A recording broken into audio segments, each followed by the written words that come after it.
Hoje a gente vai mergulhar num tema que, olha, é cada vez mais crucial: dados na área da saúde.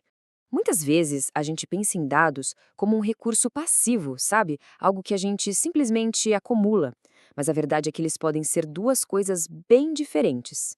Ou um custo enorme, um peso, ou um ativo poderoso que salva vidas. Vamos entender como fazer essa transição? Ok? Vamos começar com essa ideia, que é fundamental. É uma frase simples, né? Mas com uma força imensa. Pensa em todos os terabytes de informações de pacientes, de exames, de históricos, guardados em servidores. Se ninguém usa esses dados para tomar uma decisão melhor, mais rápida ou mais precisa, eles são, no fim do dia, um peso morto. Uma despesa. E é aqui que a conversa fica bem séria. Em qualquer outra indústria, dados que não são usados significam perda de lucro. Agora, na saúde, a ineficiência custa vidas. A gente está falando do bem-estar e da qualidade do cuidado que as pessoas recebem. O buraco é bem mais embaixo. Então, qual é exatamente esse custo real? Vamos detalhar um pouco mais as consequências tangíveis que acontecem quando os dados não são transformados em ação.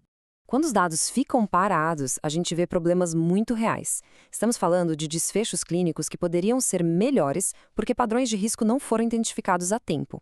Falamos de tempos de espera maiores porque o fluxo de pacientes não foi otimizado. E, claro, diagnósticos menos precisos porque o poder dos dados não foi usado para apoiar a decisão médica. E por que isso ainda acontece, né? Muitas vezes, a raiz do problema está na percepção. Aquela ideia de que Big Data é só um grande armazém digital e que a inteligência artificial é coisa de ficção científica, isso impede que as instituições aproveitem o que elas já têm em mãos hoje. E isso nos leva a uma mudança de perspectiva que é crucial. O valor não está na tecnologia em si, mas sim na estratégia que existe por trás dela. Essa é uma pergunta que muitas organizações precisam se fazer, né? Aquela corrida para adotar a última tecnologia de IA, a maior plataforma de dados, muitas vezes isso ignora o ponto principal. Ser disruptivo é algo mais profundo. E aqui está a resposta. O verdadeiro poder, a verdadeira disrupção, vem de saber formular a pergunta certa. Coisas como podemos reduzir o tempo de internação? Ou qual perfil de paciente tem maior risco de voltar para o hospital? A tecnologia é a ferramenta que ajuda a responder, mas é a inteligência estratégica humana que precisa primeiro fazer a pergunta. Certo. Então, como a gente sai da teoria e vai para a prática? Existe uma estrutura clara para gerar valor real a partir dos dados. Vamos analisar os 3 pilares essenciais para isso.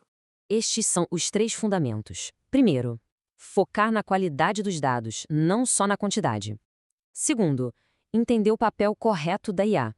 E terceiro, criar um ambiente onde seja seguro aprender com os dados. Vamos ver cada um deles.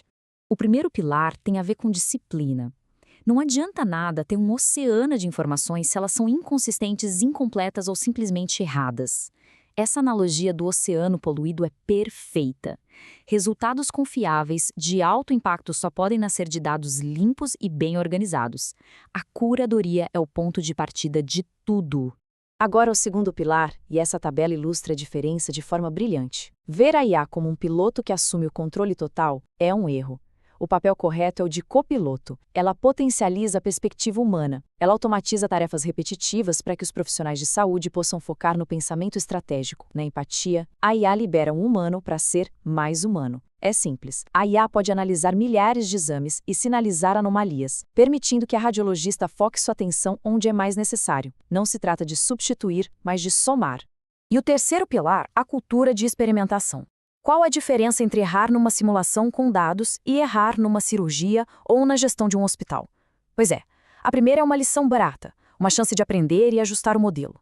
A segunda é um prejuízo sistêmico, com custos financeiros e, o mais importante, humanos, altíssimos. É preciso criar um ambiente seguro para testar hipóteses com dados antes de aplicar no mundo real. Com tudo isso, a gente chega num ponto de decisão. A era da gestão baseada puramente na intuição, no feeling, está chegando ao fim. E a escolha é entre 2 caminhos bem distintos. Essa é uma afirmação definitiva. Por décadas, a experiência e o feeling de gestores foram o pilar da administração na saúde. Mas hoje, com a complexidade e o volume de informações que a gente tem, confiar só na intuição não é apenas insuficiente, é arriscado. Então, o ponto crucial é este. A pressão não é só interna. Pacientes, operadoras, órgãos reguladores, todo mundo exige eficiência, transparência e, claro, resultados comprovados. A frase "eu acho que isso vai funcionar" já não é mais uma justificativa aceitável. É preciso mostrar os dados. A escolha é clara e as consequências são diretas. As instituições que aprenderem a transformar seus dados em melhores desfechos clínicos, em maior eficiência operacional e numa melhor experiência para o paciente, essas vão liderar. As que não fizerem isso correm um sério risco de se tornarem irrelevantes.